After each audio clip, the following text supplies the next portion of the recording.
فيتبعون أحسنه والحمد لله رب العالمين. قال المؤلف رحمه الله تعالى ونفعنا بعلومه في الدارين آمين يا رب العالمين. والمماثلة للحوادث بأن يكون جرما أي تأخذ ذاته العلية قدرا من الفغار، أو يكون عرضا يقوم بالجرم، أو يكون في جهة للجرم أو له هو جهة. Kata dia qauluhu an yakuna aradan, menyamai, mustahil bagi Allah menyamai bagi segala yang baharu. Maka antara makna menyamai bagi yang baharu itu bahawa adalah Allah itu arad, au yakuna aradan, ma'tufun ala qawlihi yakunu jirman, bi an yakuna jirman au yakuna aradan, ma'tuf ala qawlihi yakuna jirman. Sebab itu yakun dibaca dengan mansub, kerana ma'tufun ala mansub fa huwa mansub. Wal aradu, arad itu apa dia arad? Ma qama bi ghairi, iaitu yang ada pada yang lain. Minas sifatil hadithah, daripada segala sifat-sifat yang baharu. Ma qama bi ghairihi minas sifatil hadithah, yang ada pada yang lain daripada sifat baharu, segala sifat-sifat yang baharu. Jadi ataupun kita sebut dulu ma tahayyaza bi ghairihi, yang mengambil ruang dengan yang lain, pada yang lain. Dia duduk tumpang sesuatu yang mengambil ruang, maka tak perlu baik, tak perlulah terangkan minas sifatil hadithah lah. Okey. Sebab maqama bi ghairihi itu umum lagi. Sebab tu didatangkan dengan qaid minas sifatil hadithah, daripada segala sifat yang baru, supaya nak mengeluarkan sifat Tuhan. Ke sifat Tuhan pun maqama bi ghairihi juga. Maka arad di sini fahuwa akhassu min mutlaqis sifah. Arad lebih umum daripada, lebih khusus daripada semata-mata sifat. Bagaimana kita maklum, sifat itu umum, merakumi sifat bagi yang qadim dan sifat bagi yang baharu. Adapun sifat bagi yang baharu dinamakan juga, selain daripada dinamakan sifat, dinamakan juga dia arad. Maka lafaz arad itu khusus daripada lafaz sifat. Antara sifat dengan arad nisbahnya ialah umum wa khusus mutlaq. Kenapa khusus? Linfiradiha, kerana bertunggalannya. Bertunggalannya mana? Sifat itu arad itulah. Fi sifat, bertunggalannya sifat. Bertunggalannya sifat fi sifatil qadimah, pada sifat yang qadim. Sifat hanya disebut sifat, yang qadim hanya disebut sifat. Bertunggalan ia sifat bagi sifat yang qadim. Sifat qadim namanya se, itu mana bertunggalan. Sifat yang qadim nama dia se, iaitu sifat sahaja. Bertunggalan ia sifat pada sifat yang qadim. Sifat qadim namanya sifat aja. Adapun sifat baharu, sifat makhluk, namanya dua, tak bertunggal. Sifat makhluk namanya sifat dan namanya arad juga. Qauluhu yakunu bil jirmi, arad yang ada ia pada jirim. Ada ia pada jirim. Memanglah arad ni ada pada jirim lah. Ala hazfi ay tafsiriyati, idafah hazfi ay, hazfi mudhaf ay mudhafu ilaih. Ni lafaz ay tu lah. Ala hazfi ay, di atas menghazafkan ay. At-tafsiriyah, ay yang tafsiriyah, ai yang sifatnya tafsiriyah. Mana? Dulu tengok tu, bi ayyakun, matan tu dia kata bi ayyakuna jirman ai ta'khudhu dhatuhu, au yakuna aradan ai yakun jirmi. Supaya apa? Liyakuna ala nasaqi ma qablah, supaya ia mengikut acuan, mengikut acuan yang sebelumnya. Nasaq ni mana ikut peraturan atau ikut rentak. Rentak acuan samalah. Ikut acuan atau rentak sebelumnya. Sebelumnya dia kata jirman ai ta'khudhu. Jadi sini aradan ai yakunu bil jirmi. Comel gitulah supaya jadi sama. Sebab tu dia kata ala hasfi ai at-tafsiriyah. Qauluhu aw yakuna fi jihatil lil jinmi, ataupun adalah ia Tuhan itu pada jihad, ada pada satu jihad, satu arah bagi jirim, juga mustahil. Mustahil Tuhan ada pada satu arah bagi jirim. Hak ni ma'tufun ala qawlihi yakuna jirman.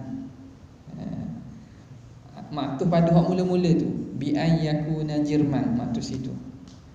Au ala qawlihi yakuna aradan, ataupun maktuf sebelum dia. Maktuf sama ada yang pertama ataupun hak sebelum tu, sebelum dia yang kedua. Nombor satu dia tepuk qauluhu ma'tufu ala qawlihi liyakuna jirman, hasyiah. Ma'tuf ala qawlihi liyakuna jirman, makna ma'tuf pada yang mula-mula sekali itu. Ai ala ma huwa al-mukhtar fi kutubin nahwi, atau apa pandangan yang terpilih dalam kitab nahwu. Qauluhu aw ala qawlihi ila akhirih, aw ala qawlihi yakunu aradan, ila akhirnya ala qawlihi yakunu aradan ai ala khilafil mukhtar, menyalahi qaul yang mukhtar. Kenapa? Dalam nahwu ma'tufat, maktuf belakang tu dia semuanya atah pada hak mula-mula. Waktu pandangan mukhtar mu'tamad. Ja'a Zaidun wa Amrun wa Khalidun wa Hishamun wa Zaidun. Ja'a Zaidun sebut dah, wa Muhammadun wa Ahmadun. Segala hak lepas tu dia maktuf pada Ja'a Zaidun. Ja'a Zaidun wa Amrun wa Khalidun wa Hishamun wa Abdullah wa Muhammad. Abdullah Muhammad belakang tu maktuf pada Zaid belakang, bukan maktuf hak sebelum ni. Ada kau yang mengatakan maktuf pada hak sebelum ni tu, makna hak ni maktuf pada Zaid, hak tu maktuf pada sebelum, hak ni hak dekat, tapi hak tu khilaful mukhtar. Okey. Jadi sebab tu dia kata maktuf pada hak pertama ataupun maktuf kedua, atau kau yang khilaful mukhtar. Wa anwa'ul jihati sittatun. Jenis-jenis jihad itu, arah itu ada 6. Jadi manusia ni ada 6 arah. Dia ada 6 arah. 6 arah. Apa dia? Yaminu, kanan, wa shimalu, kiri, wa amamun, depan, wa khalfun, belakang, wa fawqun, atas, wa tahtun, bawah. 6 tu lah. Kanan, kiri, depan, belakang, atas, bawah. Ada lagi yang lain? Ada dah. Ada dah. Dia kira macam petok lah. Dia ambil garis lurus. Dia ambil garis lurus. Dia bukan ambil bulat. Ambil bulat banyak lah, 360 darjah. Tiap satu tu ada nama. Dah dikira hak kanan satu, hak kiri satu, hak depan satu, hak belakang satu, atas bawah. Gitu je. Min baini yadayhi wa min khalfihi wa an yaminihi wa an shimalihi wa min fawqihi wa min tahtihi. Dah, atas bawah, depan belakang, kiri kanan. Okey. Itu je arah-arah yang ada lah. Arah-arah yang ada itu saja 6 lah. Wa kulluha dakhilatun fi kalamil musannifi, dan semuanya itu masuk dalam kalam musannif. Semua itu masuk dalam kalam musannif belakang ni. Jihad bagi jirim. Maka falaisallahu an yaminil arsy, maka bukanlah Tuhan itu pada pihak kiri arash. Arah Tuhan duduk belah kiri arah. Belah kiri, belah kanan. an yaminil arsy, daripada pihak kanan arash, wala an shimalihi, dan bukanlah Allah pada pihak kiri arash, wala amamahu, dan tiadalah Tuhan tu depan arash, wala khalfahu, belakang arash, wala fawqahu, atas arash, wala tahtahu, bawah arash. Tidak. Tidak atas, tak bawah, tak kanan, tak kiri, tak depan, tak belakang. Dah di mana dia? Tidak di mana-mana. Dah tak ada. Ada. Ada dia. Macam mana nak faham tak depan, tak belakang? Mutlaqul wujud itu, iaitu hakikat mutlaqul wujud, semata ada itu berasingan dengan ada yang berpunyai jihad. Sebab itu kena faham situ. Mafhum wujud, mafhum wujud, makna wujud itu lagi umum daripada makna wujud makhluk. Faham? Wujud semata-mata itu umum lagi, iaitu mutlaqul isbat. Isbat semata-mata bakkan zat. Jadi yang kita jadi kena kait dengan masa itu sebab kita melihat wujud itu dalam lingkungan ada tempat. Itu ada depan, belakang, kiri, kanan atau bawah. Adapun mafhum depan, belakang, kiri, kanan atau bawah itu benda yang mendatangi wujud, bukan asal wujud.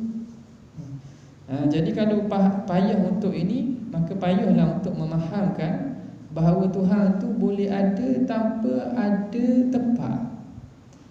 Sebab bila orang itu mengatakan tempat itu melazimi wujud, bila ada mesti bertempat, maka dia akan payah untuk faham ada benda yang wujud tidak bertempat. Padahal kalau kita fikirkan betul-betul, wujud itu satu mafhum, satu makna yang merujuk kepada adanya. Jadi adanya itu lagi umum daripada ada ia dengan bertempat atau tidak bertempat. Syubhah ini berlaku kepada golongan jihawiyah yang menisbahkan jihad kerana mereka melihatkan makhluk, memang makhluk ada tempat. Maka mereka tak boleh bayang akan ada benda tanpa bertempat. Hatta mereka kiaskan al-syahid, qiyasul ghaib ala syahid, mengkiaskan Allah yang ghaib dengan qiyas makhluk yang nampak ni. Maka mereka pun kata Tuhan ada tempat. Kalau tak ada tempat, Tuhan tak ada. Sebab manusia kalau tak bertempat tak ada. Zaid ada mana? Ada atas meja, bawah meja, depan meja, belakang meja, kiri meja, kanan meja. Kalau Zaid tidak ada di atas, di bawah, di depan, di belakang, di kiri kanan, Zaid ada tak? Tak ada lah. Zaid ada mana? Dalam rumah, luar rumah, atas rumah, tepi rumah, kiri rumah. Tapi Zaid tak ada dalam rumah, tak ada luar rumah, tak ada belakang rumah, tak ada depan rumah, tak ada kiri, tak ada kanan. Dah ada tak Zaid? Tak ada lah. Jadi kata Tuhan gitu. Kalau Tuhan tak atas, tak bawah, tak depan, tak belakang, Tuhan tak ada lah. Dia kiaskan Allah, kias ghaib ala syahid, atas makhluk ni. Tak kena lah kias tu. Nampak? Makhluk ni memang makhluk ini tidak terlepas daripada tempat. Sebab dalil-dalil yang senangnya makna sebelum ada tempat di mana Tuhan. Itu je. Sebab tempat itu sendiri makhluk. Maka sebelum ada tempat, yakni sebelum ada makhluk, di mana ada Tuhan? Jawapannya tidak di mana-mana. Bila tidak di mana-mana, wujud tak? Wujud lah. Kalau kata tak wujud tak, kata Tuhan tu tak qadim. Wujud ia tanpa bertempat. Maka sekarang pun sebagaimana sebelum ini. Fahuwal an kama alaihi kan. Maka dia sekarang sebagaimana adalah ia dahulu. Faham ni? Ada seorang, tengok dah video, ada seorang nak sebut nama lah, Ustaz Ahli Sunnah juga ni. Dia kata fahuwal an fahuwal an kama alaihi kan. Di hadis Nabi kata kan Allah wa lam yakun syai'un ma'ahu. Itu hadis adalah Allah itu wujud tanpa ada sesuatu bersertanya. Lepas tu penambahan itu bukan penambahan hadis, tapi ulama sebut juga dan isbah perkataan tu kepada Sayyidina Ali karamallahu wajhah, wa huwal an kama alaihi kan.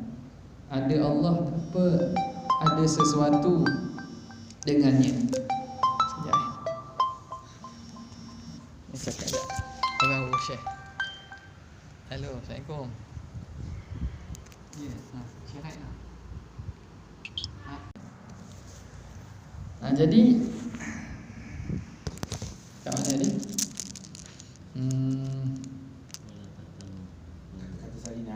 Kata-kata Sayyidina Ali. Jadi ustaz tu kata ini bukan hadis. Memanglah bukan hadis. Tapi diriwayatkan pada Sayyidina Ali. Diriwayatkan pada Sayyidina Ali. Dan riwayat pun kita tak nafikan, sanad riwayat pun mungkin dipertikaikan. Ala kulli hal, benda itu dinukilkan oleh ulama ahli sunnah, oleh kebanyakan ulama ahli sunnah. Sebab apa maknanya sah? Sebab apa ustaz tu kata salah makna? Dia salah sebab apa? Dia fahamkan makna wa huwal an kama alaihi kan, dan Allah sekarang sebagaimana ada ia dahulu. Dengan maksud dulu Allah Ta'ala bertunggalan wujudnya. Jadi sekarang takkan Tuhan masih Tuhan masih wujud dia semata-mata. Ada makhluk kan? Dia nak nafikan wahdatul wujud sebenarnya. Dia nak nafikan wahdatul wujud. Jadi dia sabitkan dengan kalam itu, tidak sabit pada Sayyidina Ali sebab tidak ada sanad yang jelas dan dia bukan hadis. Itu memang orang ulama muhaqqiqin tak kata hadis, tapi benda itu telah dinukilkan oleh ramai ulama dalam kitab. Jadi cara pemahaman tu memang kita tak kata sekarang ni hanya wujud Tuhan, sekarang ni Allah Ta'ala wujud, makhluk pun wujud juga. Dia kata kalau kita kata Allah Ta'ala ini sekarang sebagaimana ada ia dahulu kala atau ada ia sejak azali, maka seakan-akan kita kata Tuhan tu sekarang ni pun ada Tuhan je. Jadi ini menafikan bahawa ada makhluk. Ini wahdatul wujud. Jadi dia nak nafikan tu. Padahal ulama bukan bincang mengenai Tuhan sekarang sebagaimana dia azali dengan maksud dia saja ada sekarang ni pun dia saja ada. Bukan maksud begitu. Maksudnya kita tak nafi bahawa setelah Allah menciptakan makhluk pun ada. Wasyaf'i wal watr. Allah wujud, yang wujud hakiki. Makhluk wujud yang tidak hakiki, tapi wujud yang Allah Ta'ala wujudkan. Maka apa maksud yang ulama kata fahuwal an kama alaihi kan, dan Allah Ta'ala adalah ia sebagaimana azali dahulu, tidak berubah. Apa maksud? Sifat Tuhan tu tak berubah. Sifat Tuhan. Sebab sifat Tuhan ni dan zat Tuhan dia tak berubah. Dia absolute. Dia tak ada pertambahan berkurang, tak ada. Hak tu maksudnya. Fahuwal an kama alaihi kan, Allah itu sekarang ni sebagaimana ada ia dahulu. Dia dulu maha kuasa, maha bijaksana, qudrah dan himayah. Dan sekarang begitulah, tidak berubah, tidak bertambah, tidak berkurang. Itu maksudnya. Bukan makna dia dulu satu, sekarang ni satu juga. Makhluk dengan menafikan makhluk, tidak. Dia satu, Tuhan satu sekarang pun Tuhan satu, tapi makna bukan menafikan wujud makhluk, tapi nak mengata sifat dan zat Tuhan tidak berubah. Okey. Jadi kembali kepada masalah mana ni? Macam mana kita nak kata kan? Sebelum ada alam, maka Tuhan di mana? Tuhan tidak di mana-mana, kerana alam itu makhluk, arasy itu makhluk. Bila begitu, maka apalah kiranya kalau sekarang dah ada makhluk? Sebagaimana kita telah maklum sifat Tuhan tidak berubah, maka sifat Allah yang tidak bertempat sebelum ada makhluk pun begitulah dia setelah ada makhluk. Kalau sebahagian salafi dia pandai nak takwil, dia kata yelah sebelum ada makhluk Tuhan memang tak bertempat, tapi setelah ada makhluk Tuhan bertempat lah. Sebab Tuhan kata dia alal arsy fis sama. Jadi akan kita nak lawang Tuhan ke apa? Tuhan sendiri kata dia sekarang ni di atas arasy, dia sekarang ni di langit. tepat dia di langit di atas arah lah. Gitu. Kalau kena makan juga tu. Tak, makan juga. Takut juga kita tak. Ya sungguh. Tapi benda yang akan masalah ni masalah berubah-ubah. Yatra'u alaihi taghayyur. Menghinggapi oleh Allah akan berubah. Dulu tak ada tempat, sekarang ada tempat. Hak berubah-ubah ni, hak ulama ahli sunnah Nabi tu hang tak begitu. Sebab sifat berubah-ubah ni sifat makhluk. Okey. Dah banyaklah kalam-kalam para ulama semua jelas kata bahawa nisbah tepat ni tak boleh nak nisbah pada Tuhan.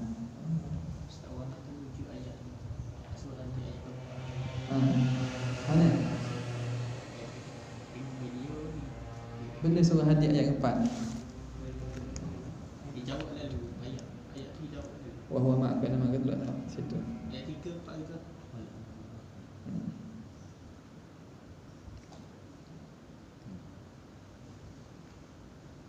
Bicara dalam video ni kecubaan ni. Huwallazi khalaqas samawati wal ardh wa huwa ma'akum aina ma kuntum. Wa huwallazi khalaqas samawati wal ardh fi 6 ayyamin thumma istawa 'alal 'arsy ya'lamu ma yalju fil ardi wa ma yakhruju minha wa ma yanzilu minas samai wa ma ya'ruju fiha wa huwa ma'akum aina ma kuntum.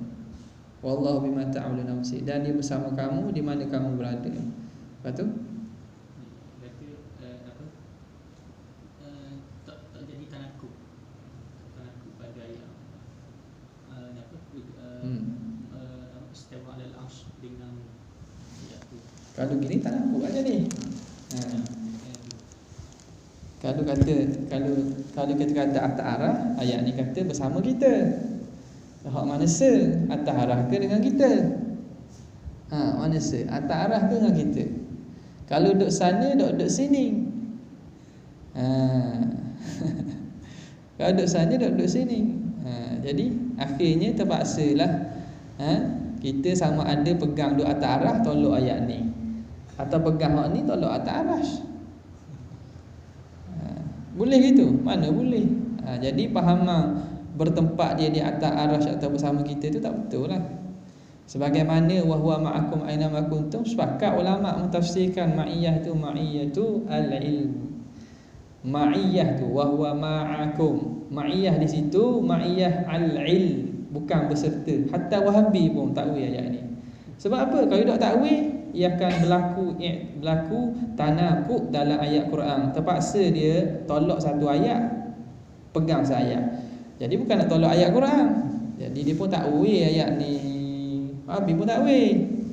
Dia kata bersama kamu bukan zatnya, bersama kamu ilmunya. Boleh pula takwil. Padahal ikut kaedah takwil. Bapa hak sana tak mau takwil. Hak turun 1/3 malam. Hak tu memang diterima.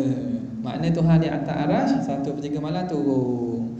Bagus ada pula hak jadi pandai. Dia kata bagaimana kalau Tuhan di atas arash, lepas tu turun, takkan arash kosong. Lepas tu turun langit dunia, maknanya arash kosong lah. Macam orang duduk tingkat 7 nak turun tingkat 1. Tingkat 7 tak ada dia, sebab turun bawah. Jadi kata kalau kita kata Tuhan di atas arash, lepas tu dia turun 1/3 malam ke langit dunia, maka arash kosong ke? Dok. Kalau arash kosong menafikan ayat Quran. Dok, macam mana Tuhan turun 1/3 malam? Kalau kata dok atas arash, tak boleh turun ke langit dunia. Jadi dia pun keluar natijah Tuhan turun dengan arash-arashnya. Ada ni, kena berjaga di Johor. Tuang dia tu. Orang Singapura. Betul tu tak lo. Masa Nabi naikkan sebelum tu mutahar tu juga ibadat solat tu. Tu nak faham kau ni, nak tahu. Jadi siapa hak naik? Nabi naik. Nabi hak naik. Dah Tuhan ada mana? Tuhan ada situ ke sehingga Nabi naik situ? Tidak. Nabi je dinaikkan oleh Allah ke sana. Kenapa di sana? Di sanalah penghujung alam. Jadi diperlihatkan kepada Nabi rehlah pada malam tu seluruh alam. sebagai petanda bahawa dialah penghulu sekalian alam. Maka dinaikkan Nabi melihat alam keseluruhannya, daripada awalnya sehingga akhir, minal farshi ilal arshi, daripada hamparan ni sampai ke arash dan ke sidratul muntaha, diperlihatkan kepada Nabi. Jadi Nabi yang bertempat tu, Tuhan bukan Tuhan duduk situ. Bukan Tuhan duduk situ. Sebab apa? Sebab Nabi Yunus, ini di apa nama ni, ulama buat istilah kan. Nabi Yunus alaihi salam munajat dengan Tuhan dalam perut ikan Nun, di dalam kegelapan, fi zulumatin thalath, dalam 3 kegelapan, kegelapan malam dan kegelapan laut dan kegelapan perut ikan Nun. Nabi Yunus bermunajat dengan Tuhan dalam perut ikan Nun. Munajat Tuhan ada situ ke? Munajat yang seru. Tuhan ada situ ke? Dah. Dah. Tuhan ada mana? Sebab tu tak boleh nak kata Tuhan ada di tempat orang bermunajat tu. Nabi Yunus dalam perut, dalam kegelapan, 3 kegelapan yang berlapis-lapis, munajat dengan Tuhan. Nabi Muhammad bermunajat di atas arash, di sidratul muntaha, penghujung bagi makhluk. Munajatnya itu nisbah Tuhan, benda itu tak ada apa-apa. Nisbah Tuhan, bukan Tuhan ada sana, bukan Tuhan ada sini. Sebab itu bila Nabi sallallahu alaihi wasallam sebut la tufaddiluni ala Yunus bin Matta, jangan kamu lebihkan aku di atas Yunus ibnu Matta.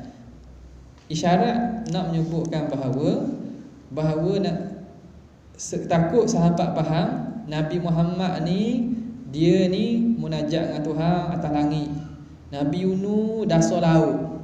Dasar laut. Oh, maknanya hina. Nah, Nabi kata jangan sebab Nabi Yunus munajat dalam dasar laut, dalam kegelapan, 3 kegelapan, jangan kamu lebihkan aku dari segi mana? Dari segi aspek itulah. Munajat sama munajat. Tapi Nabi memang lebih. Cuma jangan tengok kerana Nabi Yunus di atas dasar laut, dia itu kurang daripada Nabi Muhammad dari segi aspek munajat, ataupun Tuhan tu duduk di mana-mana. Tidak. Adapun Nabi sebut itu atas jalan tawadhu, dan juga atas jalan supaya nak membuangkan waham kepada umat, dari supaya jangan menghinakan Nabi sebahagian Nabi atas Nabi yang lain. Cuma kelebihan Nabi Muhammad itu makruflah, ana sayyidu waladi Adam wala fakhar. Nabi Musa di Tur Sina, Tuhan ada situ ke? Cakap pula dengan Allah Taala.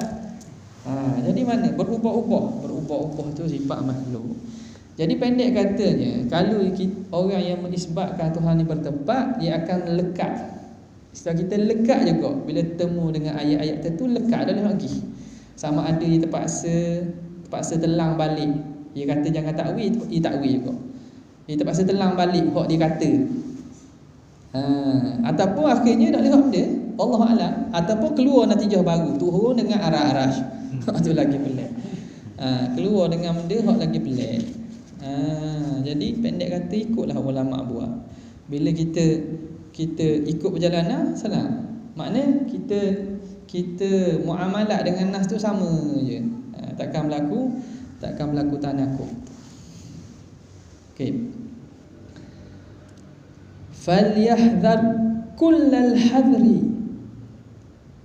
maka hendaklah kamu hati-hati, sungguh-sungguh hati-hati, jaga-jaga. Hendaklah kamu berjaga-jaga, sesungguh jaga-jaga, mimma ya'taqiduhu al-'ammatu, daripada apa yang diiktikadkan dia oleh orang awam.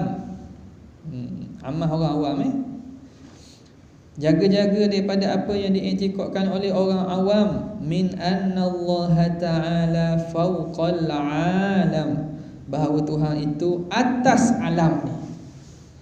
Memang ada orang awam, orang masyarakat awam ada yang iktikad itu. Alam ni soul, Tuhan atas dia. Luar dia. Luar makna atas dia. Jadi jangan ikutlah tu. Lakinna sahiha, tapi kaul yang sahihnya, anna mu'taqidal jihati la yakfur. Orang yang i'tiqad ada jihad, ada pihak bagi Tuhan ni, tak jadi kafir lagi. Bagaimana tu sebut tu lah, Ustaz share tu lah.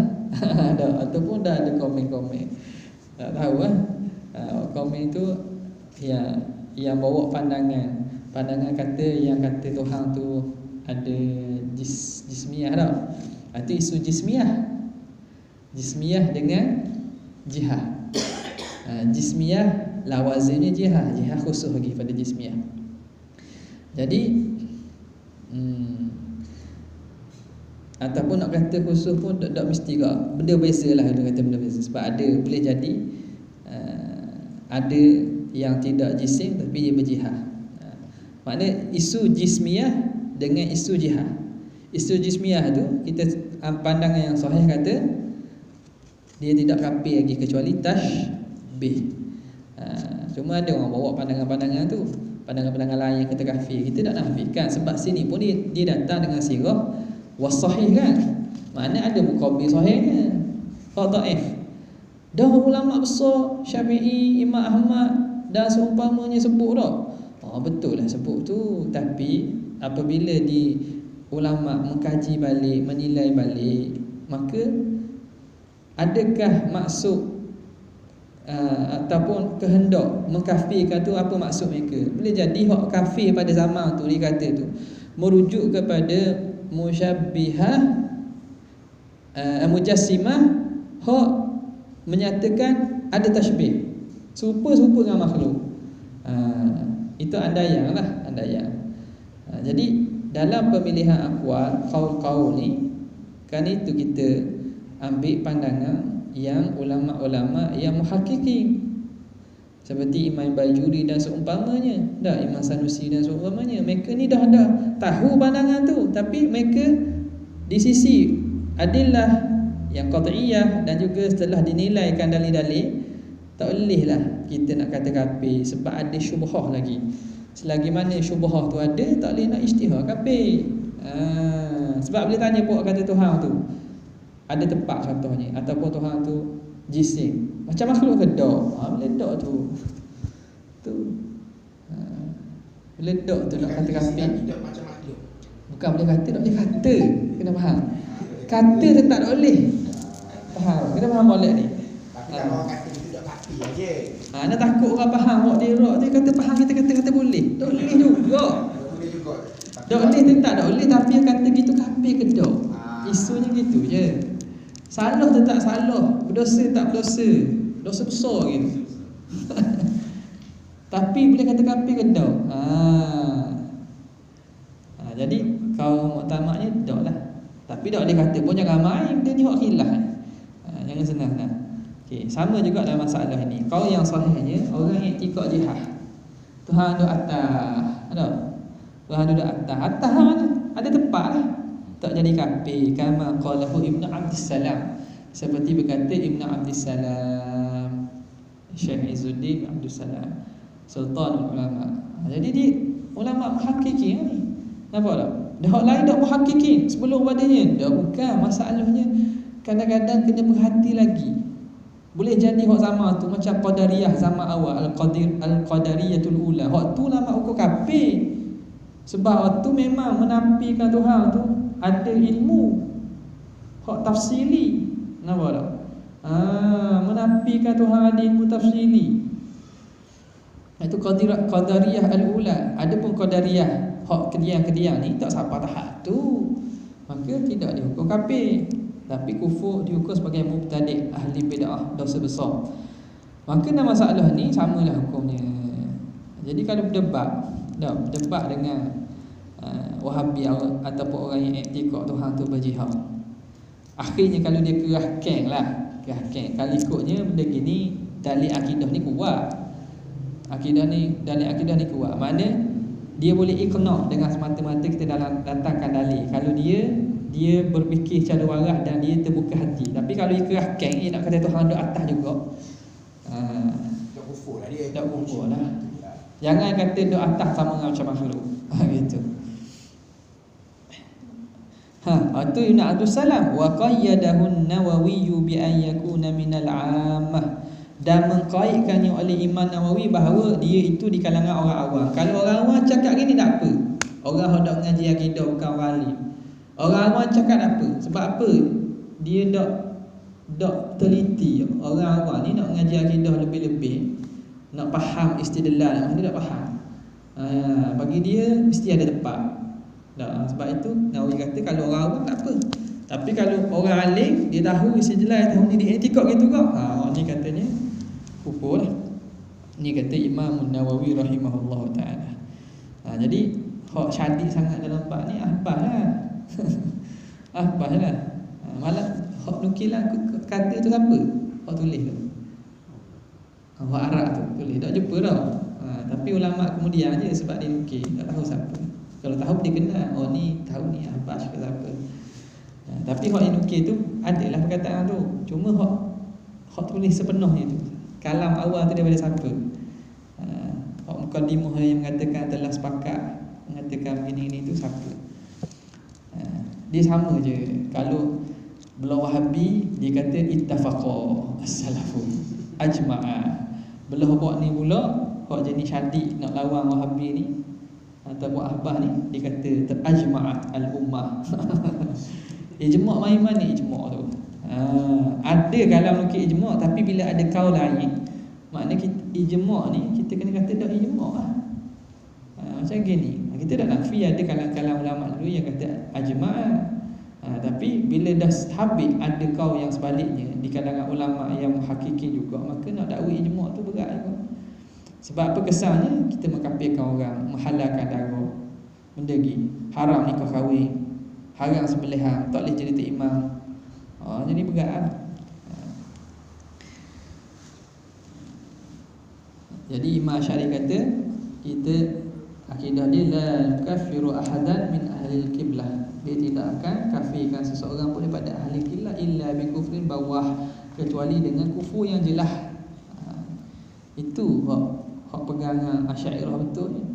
Tidak boleh kita mengkafirkan ahadan min ahli al-qiblah, seorang pun daripada ahli qiblah kecuali dengan kekufuran yang jelas. Wa halil muradu bil jirmi qurratul alami bi asriha. Adakah yang dimaksudkan dengan jirim tadi? Ayakuna fi jihati lil jirmi. Jirim tu, maksud jirim tu ialah qurratul alam.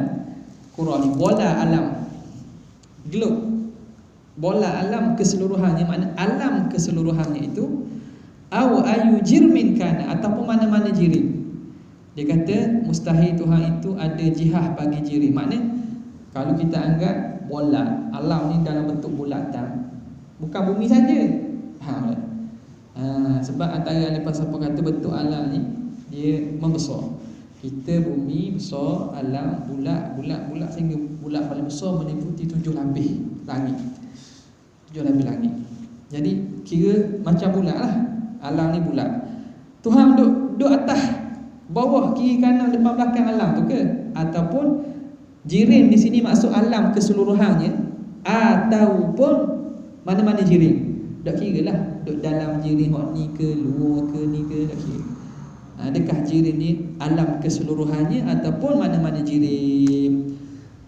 Ta'ala Allahu an dzalika 'uluwan kabira, maha suci Allah. Jadi maksud musannif sini jirim manusia. Wathani huwal mutabadiru li syumulihi. Huwal mutabadar. Yang kedua itu dia yang cepat dipaham kerana ia merangkumi. Maknanya tak kira lah, bukan Tuhan tu mesti duduk pada luar alam tu, maknanya seluruh alam di atas bawah dah. Hatta hak jirim, mana-mana jirim tu mustahil Tuhan duduk depan, belakang, kiri, kanan. Bukan kena seluruh baru atas, depan, kiri, kanan. Mana-mana jirim. Jadi bentuk alam tu ulama kata bola dinaungi oleh arash ar-Rahman seperti kubah. Dia orang buat lukisan dalam Mizan Kubra Imam Sya'rani, dia buat lukisan. Jadi untuk daripada itu pemahaman daripada hadis-hadis dan daripada kalam-kalam ulama lah. Tapi hakikat sebenar gua Allah Alam. Hak kita ni pun luas besar planet kita pun kita tak boleh nak bayangkan. Alam ni apatah lagi. Qauluhu aulahu huwa jihah, atau ada bagi Tuhan, bagi diri Tuhan tu jihah, depan Tuhan, belakang Tuhan. Allah Ta'ala.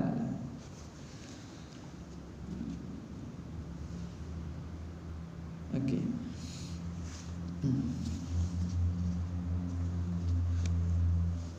Ini 29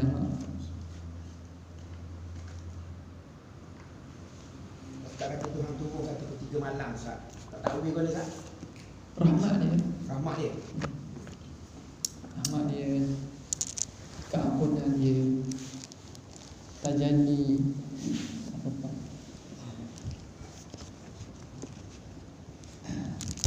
Bismillahirrahmanirrahim. Qala al-muallif rahimahullah ta'ala wa nafa'ana bi'ulumihi fid dharain amin ya rabbal alamin.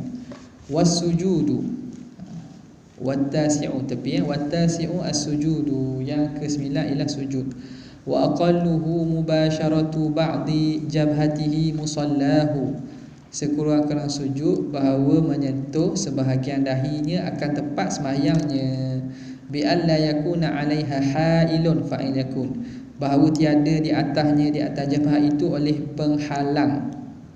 Naam, in asaba jabhatahu, kalau dia ikat, dia balut ikat ni jabhatahu akan dahinya, bi'isabatin, dengan ikatan, li jarahatin, kerana sebab luka, au maratin, sakit, wa syaqqa alaihi izalatu, dan sukar baginya nak membuangnya, ajza'ahu as-sujudu 'alaiha, memada akan dia oleh sujud di atasnya. Atas isabah tadi, atas balutan tadi. Okey. Kalau sakit balut, tak apalah sujud atas tu. Bukan tak sah-sah lah. Okey. Kata dia, qauluhu was-sujudu, dan sujud, ay marrataini, 2 kali sujud. Fi kulli raka'atin, pada setiap rakaat. Wa huwa lughatan, sujud pada bahasa al-khudu'u wat-tadhallulu.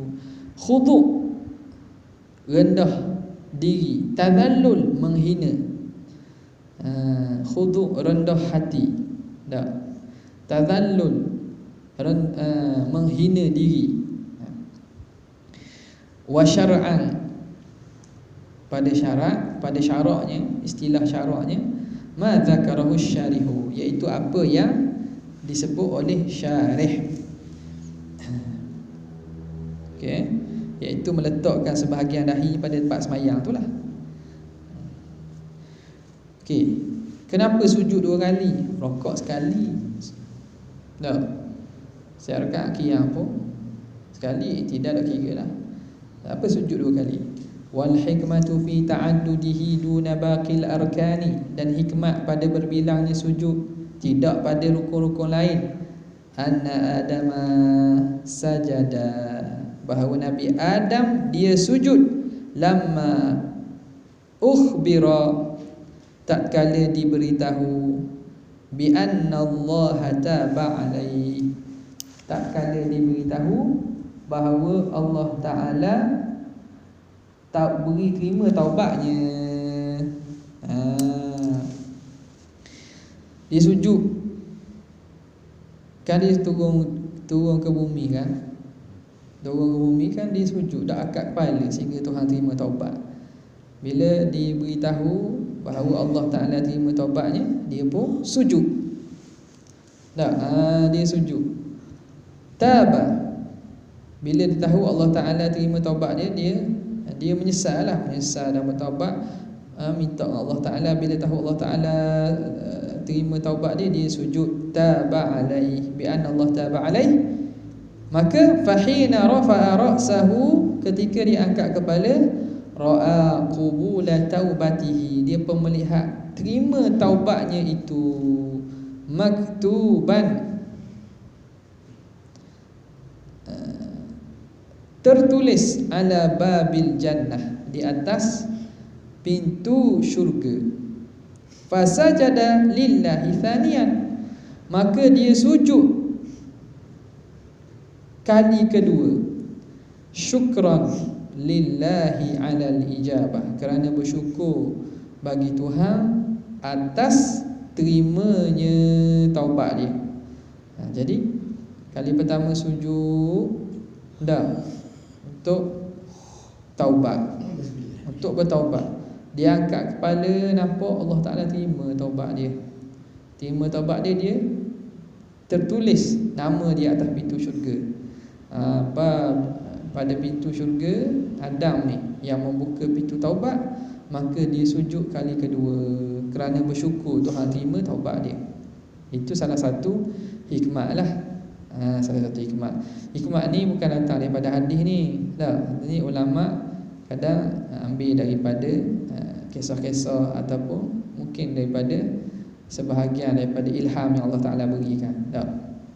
Itu satu. Ini hikmah ni dicarilah maksudnya, ataupun diilhamkan lah.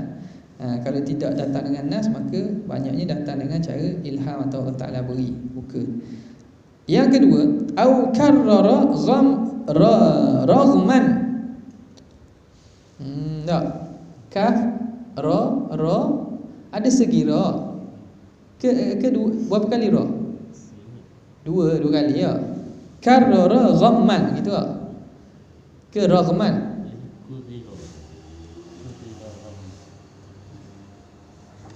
Kurrira sah. Boleh kat itu. Kurrira. Kurrira. Au kurrira ghamman, atau diulang, yakni diulang sujud itu. Ghamman li iblis, kerana nak mendukacitakan. Mendukacitakan iblis. Nak iblis rasa susah hati, duka cita. Haithum tana'a minas sujudi li Adam, sekira-kira dia enggan sujud bagi Tok Adam. Iblis Allah suruh sujud bagi Tok Adam, tak apa. Nabi Adam dia sujud sekali.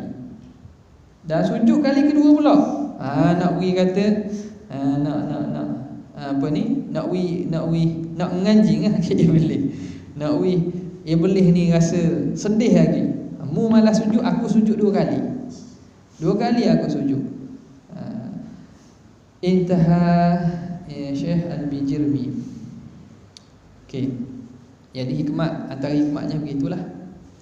Hak pertama tadi masyhur lah. Qauluhu wa aqalluhu, yang paling kurangnya ila akhirih, sehingga akhirnya qauluhu wa aqalluhu mubasyaratu ba'd jabhati itu. Wa akmaluhu, yang paling sempurna, ayyukabbira lihawiyihi, dia takbir untuk turun. Masih i'tidal tu kan? Takbir Allahu akbar bila raf'i liyadaihi, tanpa mengangkat 2 tangan. Lepas tu wa yad'u rukbatayhi wa qadamaihi, kemudian meletakkan 2 lututnya dan 2 kakinya. Kaki memang ada dah. Jadi letak kaki dan 2 lutut. Ini cara tertib dia. Kemudian summa yadaihi, kemudian baru tangan. Hak ni yang kata mukhalifah hayat al-burukil ibil. Burukil ibil, turun macam unta turun depan dulu. Jadi kita jangan tiru macam unta nak sujud, jangan turun depan dulu. Maknanya turun mana dulu? Turun lutut dulu lah. Maka kemudian 2 tangan. Lutut dulu baru 2 tangan. Muqabila mankibaihi, bertentang dengan 2 bahu. Tangan letak mana? Kat telinga ke kat bahu? Tangan tujuh ni setentang bahu. Wa yanshuru asabi'ahu, dan dia insya ni makna menghemburkan. Jangan genggam. Intisya, bukakan jari-jari jemarinya, madmumatan, dalam keadaan dham makna dham yang mutawassit lah. Makna dekatkan, jangan gini. Rapat bukan rapat betul, rapat begitu. Madmumatan maksyufatan lil qiblah, maksyufah dalam keadaan terdedah, jangan berlapik. Kalau tangan ni kalau berlapik makruh lah. Maksyufatan lil qiblah, menghadap kiblat. Okey, lepas tangan, thumma yadau jabh, an yukabbira. thumma yadha jabhatahu, kemudian letak dahi, wa anfahu, dan hidung sekali, maksyufan, dalam hal keadaan dahi itu terbuka, jangan berlapik. Hak dahi terbuka ni syarat, hak tangan ni sunat. Wa yaqulu, dan berkata ia, subhana rabbiyal a'la, berkata subhana rabbiyal a'la 3 kali. Hak pertambahan bihamdi tu tambahan dalam riwayat lain lah, wa bihamdi. Hak riwayat yang jalan yang sahih subhana rabbiyal a'la, boleh nak tambah wa bihamdi atas riwayat yang lain. Wa yahsulu aslu sunnati, dan terhasil asal sunnah bimarratin, dengan sekali. Mana? Subhana rabbiyal a'la sekali boleh dapat sunnah. Tiga adnal kamal, yang sekurang-kurang sempurna, sekali boleh sunnah dah.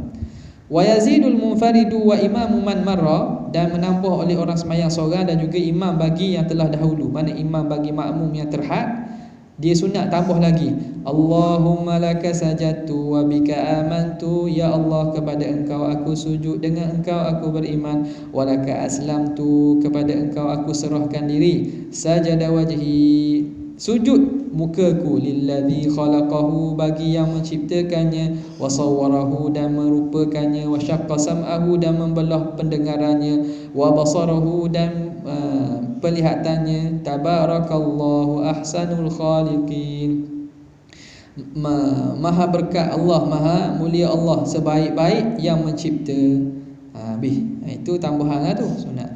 Wa kataba aidan musannif juga menulis qaulahu wa aqalluhu ila akhirih, sarihu kalamihi, jelas daripada kalam musannif itu, anna musammas sujudi, bahawa yang dinamakan sujud wad'ul jabhati faqat, nama sujud sarih daripada kalam musannif itu, penamaan sujud tu makna letak dahi saja. Sebab dia kata aqalahu mubasyaratu ba'd jabhati, kan gitu, makna letak dahi tu nama sujud, itu dinamakan sujud.